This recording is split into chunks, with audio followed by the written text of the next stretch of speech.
বাড়ির সামনের উঠোনটা কেমন ফ্যাকাশে ফ্যাকাশে লাগছিল, আর ভাবলাম সামনেই তো কালী পুজো, তাহলে একটা সুন্দর আলপনাই দেওয়া যাক। পুরো আলপনাটা দেখতে হলে কিন্তু ভিডিওটা শেষ অবধি দেখতে হবে।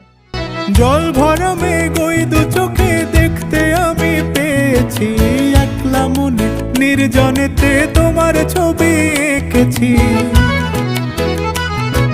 জল ভরা মেঘ ওই দু চোখে দেখতে আমি পেয়েছি, একলা মনে নির্জনেতে তোমার ছবি এঁকেছি।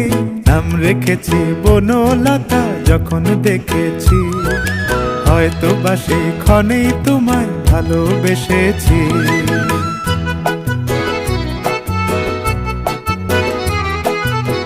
বনলতা